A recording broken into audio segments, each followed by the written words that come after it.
वर्तमान में जो देश में मोदी पिछड़ा वर्ग के नाम से घूम रहा है वो बहुरूपिया मोदी है, उसको जरूर हम जानते हैं। इतना बड़ा बहुरूपिया कभी नहीं देखा, जो लगातार रंग बदलता है, लगातार देश की जनता को गुमराह करने का काम किए और लगातार रंग बदल के अच्छे दिन का नारा दिया था, 15 लाख रुपए खाते में डालने की बात कही थी, काला धन लाने की बात कही थी, 2 करोड़ प्रतिवर्ष बेरोजगारों को रोजगार देने की बात कही थी, महंगाई आधी करने की बात कही थी, किसानों की आय दोगुनी करने की बात कही थी। एक भी कोई काम नहीं किया, बल्कि पूरे देश की अर्थव्यवस्था चौपट कर दी, कोरोना में लोगों की जानें ले ली।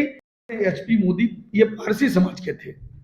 इसी तरह स्वतंत्र पार्टी के अध्यक्ष पीलू मोदी पारसी थे, सांसद 1967 से 1983 तक थे। टाटा समूह के उद्योगपति रूसी मोदी पारसी थे। भगोड़ा ललित मोदी मारवाड़ी है, जिसको इनने बाहर भेज दिया, हजारों करोड़ रुपए देश का लेके भाग गया। इसके लिए इनके पास कोई कानून नहीं है।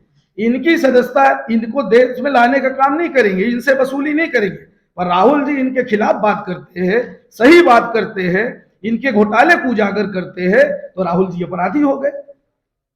इसी तरह गुजरमल मोदी बैस परिवार से है, और इस पे हमारे जो राष्ट्रीय स्तर के जो हमारे वरिष्ठ नेता हैं, ये अपनी बात समय आने पे करेंगे। और थोड़ा बहुत जो बैक फुट पे जाते हैं, जो अभी एक तरह से क्या कहेंगे, अभी जो माहौल है और जिस तरह का अभी राजनीतिक आतंक है, इससे बचने के लिए लोग थोड़ा बैक फुट पे जाते हैं, क्योंकि उनकी मजबूरी है, उनकी मजबूरी है। कम नंबर लग गया है। मायावती जी दिखाई दे रही क्या? पता नहीं कहाँ चली गई, कहाँ किसको जो अच्छा काम करता है, या हमारे यहाँ भी जो सरकार गई है, इसकी तह में जाएंगे, कभी निकलेगा मामला कि किस तरह क्यों गए। तो सबकी फाइल तैयार करते हैं, डराते हैं, जेल में डालने की धमकी देते हैं, लोग डर जाते हैं।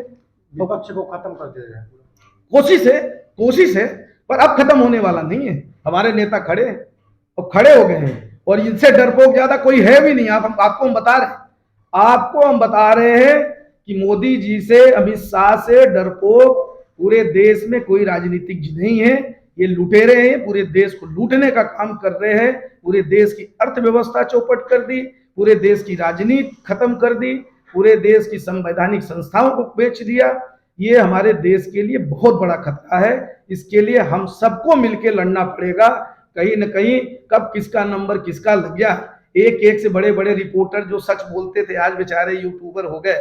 वो उनको भी बड़ी बड़ी एजेंसियां छोड़नी पड़ी, या तो अडानी ने खरीद लिया या अंबानी ने खरीद लिया। आज कहाँ पहुंच गए। जो चौथा स्तंभ था, जिससे सब डरते थे, अधिकारी हो, राजनेता हो, संवैधानिक संस्थाएं हो, एक वही तो संस्था थी जो सबको दिशा दिखाते थे, सबको क्वेश्चन मार्क लगाते थे, सही समय समय पर सबका आकलन करते थे। आज वो डरे सहमे हैं। जो मुखर प्रवक्ता थे, वो जो मुखर हमारे रिपोर्टर थे, आज देखिए उनकी क्या स्थिति है। 2-4 अभी गिने चुने हैं सामने, बाकी तो जो निर्देश हो जाता है वही पालन करते हैं।